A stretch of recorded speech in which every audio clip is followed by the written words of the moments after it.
എല്ലാവർക്കും സുൽഫത്ത് ഗ്രീൻഡറിയിലേക്ക് സ്വാഗതം. ഞാനിപ്പോ നിൽക്കുന്നത് എന്റെ കൊക്കോ മരത്തിന്റെ അടുത്താണ്. അപ്പൊ കൊക്കോ മരത്തിന്ന് കുറെ ഇന്ന് വിളവെടുക്കാനുണ്ട്.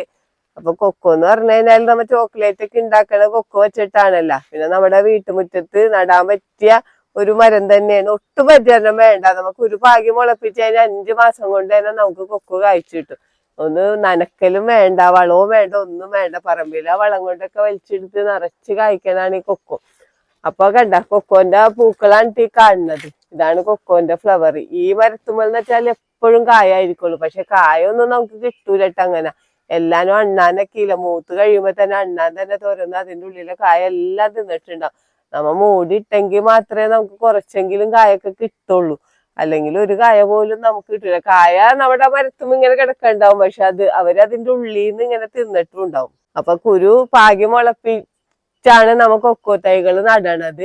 അത് ഒരു 5 മാസം കഴിയുമ്പോ തന്നെ നമുക്ക് കൊക്കോ കായ്ച്ചു തുടങ്ങും. പിന്നെ നമുക്ക് തണലുള്ള സ്ഥലങ്ങളിലൊക്കെ നടാൻ പറ്റിയ ഒരു വിളയണ്ട കൊക്കോ എന്ന് പറഞ്ഞാല് നമുക്ക് തെങ്ങിന്റെ ഒക്കെ ഇടവിലൊക്കെ ഇട്ട് ചെയ്യാൻ പറ്റിയാണ്. വെയിലൊന്നും വേണമെന്നില്ല. പിന്നെ നമ്മുടെ വീട്ടുമുറ്റത്തൊക്കെ നടയാണെങ്കിൽ നല്ലൊരു തണൽ വൃക്ഷമൊക്കെ ഇട്ട് നടാൻ പറ്റിയതാണ്. അപ്പൊ കൊക്കോ എന്ന് പറഞ്ഞാൽ നമുക്ക് ഇപ്പൊ ചോക്ലേറ്റ് ഉണ്ടാക്കണേല, അതിന്റെ പുറത്തൊരു നമുക്കൊരു ചപ്പി കഴിക്കാനുള്ള ഒരു ഫ്രൂട്ടും കൂടെ ഉണ്ട്. അത് കഴിഞ്ഞിട്ട് നമ്മ ആ കൊക്കോന്റെ കായ എടുത്തിട്ടാണ് നമ്മ ചോക്ലേറ്റ് ഒക്കെ ഉണ്ടാക്കണത്.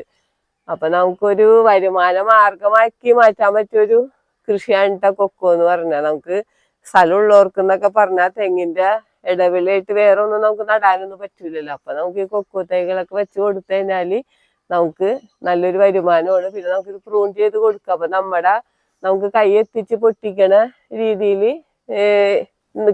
നിർത്തണ രീതിയിൽ നിർത്താം. നമുക്ക് എപ്പോഴും പ്രൂൺ ചെയ്യാം. അങ്ങനെ ഇത് ഇവിടെ വെട്ടിക്കളഞ്ഞിട്ട് ഇങ്ങനെ പ്രൂൺ ചെയ്ത് നിർത്താറാണ്. ഇത് പൊക്കത്തേക്ക് പോയി കഴിഞ്ഞാൽ നമുക്ക് ഒരു കായ പോലും കിട്ടൂല. ഇതിപ്പോ നമ്മ മൂടിയിടണോണ്ടാണ് കുറച്ച് കായെങ്കിലും കിട്ടിയിട്ടുള്ളത്. അപ്പൊ നമുക്ക് കൊക്കോ വിളവെടുക്കാം. അപ്പൊ കൊക്കോ ഉണ്ടാവണ കണ്ട ഇങ്ങനെ ഇതേപോലെ തടിമലി ഇതേപോലെ പോയി കൊമ്പുമലൊക്കെ കണ്ട് ഇങ്ങനെയാണ് കൊക്കോ കായ്ച്ചെടുക്കണത് കേട്ടാ.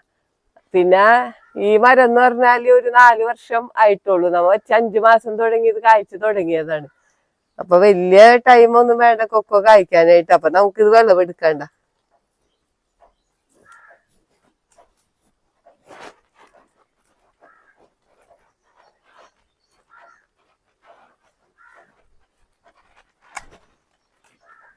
ഇതേപോലെ വേണ്ട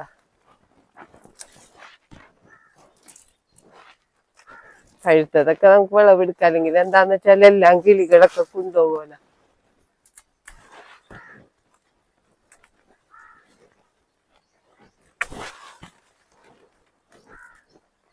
ഇതേപോലെ പ്രൂൺ ചെയ്ത് നിർത്തുകയാണെങ്കിൽ നമുക്ക് ഇതേപോലെയൊക്കെ പറിച്ചെടുക്കാൻ പറ്റുള്ളൂ കേട്ടോ. അല്ലെങ്കിൽ എന്ന് വെച്ച് കഴിഞ്ഞാല് നമുക്ക് മോണിക്കേറിയൊക്കെ പറിക്കേണ്ടി വരും.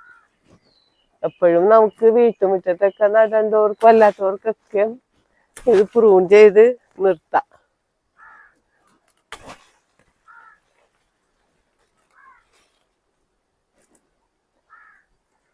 പൂക്കൾ ഭയങ്കര ചെറുതാണ്. ഇതിന്റെ ചെറിയ കായകളാണ് ഉണ്ടായി വന്നത് വേണ്ട. ഇതേപോലെയാണ് ചെറിയ കായകൾ ഇരിക്കണത് കേട്ടാ.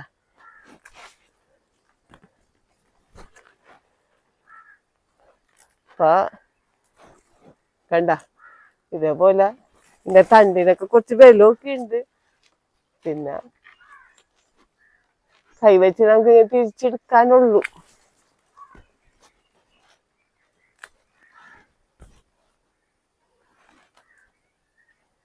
ഇനി കുറച്ചൊക്കെ പഴുക്കാനുണ്ട് കേട്ടാ. പഴുക്കാനുള്ളത് നമ്മ മൂടിയിട്ടില്ലെങ്കിൽ നമുക്ക് കിട്ടുകയുമില്ല. ഇതൊക്കെ ഇനി ഒന്നും കൂടി പഴുക്കാനുണ്ട് വേണ്ട.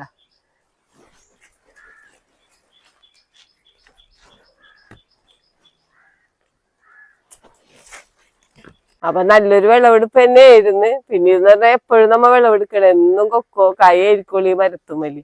നമ്മ എപ്പോഴും ഇതേപോലെ വിളവെടുക്കണതാണ്. അപ്പൊ നമുക്കിതൊന്ന് കട്ട് ചെയ്ത് നോക്കാം.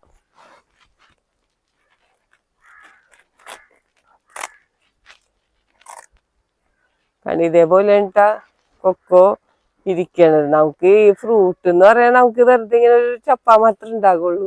ഇതിന്റെ കായക്കാണ് പ്രാധാന്യം കേട്ടാ. കായ നമ്മ കഴുകി എടുത്തിട്ട് പിന്നെ നമ്മ അത് ഉണക്കി പൊടിക്കണതാണ്. എന്നിട്ടാണ് നമ്മ അത് വെച്ച് ചോക്ലേറ്റും അതേപോലുള്ള വിഭവങ്ങളൊക്കെ ഉണ്ടാക്കണത്. അപ്പൊ ഒരു കായയുടെ ഉള്ളിൽ കണ്ട ഇഷ്ടം പോലെ കുരു ഉണ്ടാവും. നിറച്ച് കുരുവായിരിക്കുള്ളൂ ഈ കൊക്കോക്കായ. അപ്പൊ നമുക്ക് ഇഷ്ടം നല്ല വെയിറ്റ് ഉണ്ടാവും. ഉണക്കി കഴിഞ്ഞാൽ സാധാരണ ഇതുപോലെയല്ല, നല്ല വെയിറ്റ് ഉണ്ടാവും. ഇത് കിലോക്കൊക്കെയാണ് ഇതിന് പൈസ വന്നത്, 1 കിലോത്തിനൊക്കെയാണ് പൈസ. എല്ലാവരും കടകളിലൊക്കെ ഇത് എടുക്കും നമ്മ ഉണക്കി കൊണ്ട് കൊടുത്തു കഴിഞ്ഞാല്. പിന്നെ നമ്മുടെ വീട്ടിൽ ഇതേപോലെ ഒരു മരമൊക്കെ ഉണ്ടെങ്കിൽ നമ്മുടെ വീട്ടിൽ ഇത് വെച്ച് നമുക്ക് പല മിഠായികളും അതേപോലുള്ള ഇതുകളൊക്കെ ഉണ്ടാക്കാം. സ്ഥലമുള്ള ആളുകൾ ഒരു കൊക്കോ മരവും കൂടിയൊക്കെ വെച്ച് പിടിപ്പിച്ചോ, നമുക്ക് ഒരു തണൽ വൃക്ഷമായിട്ട് നല്ലൊരു അലങ്കാര ചെടിയൊക്കെ ആയിട്ട് നമുക്ക് വളർത്താല. ഇതേപോലെ കാഴ്ച എടുക്കുമ്പോഴേ ഇതിന്റെ ഇലകളൊക്കെ നല്ല വലിയ ഇലകളാണ്. നമുക്ക് പച്ചക്കറികൾക്കൊക്കെ വളമൊക്കെ എന്നാൽ ചെയ്യല്ല, പെട്ടെന്ന് മണ്ണിൽ കിടന്നാൽ പെട്ടെന്ന് തന്നെ ദ്രവിച്ച് വളമാകും. നമുക്ക് ഇഷ്ടം പോലെ ഇലകളായിരിക്കുള്ളൂ, കണ്ടില്ലേ ഇതിന്റെ ചുവട്ടിൽ കിടക്കണുണ്ട്. അപ്പൊ നമുക്ക് പച്ചക്കറി കൃഷിക്ക് പൊതിയിടാനും അതേപോലെ തന്നെ വളമൊക്കെ മാറ്റാനൊക്കെ നല്ലതാണ് ഇതിന്റെ ഇലകൾ.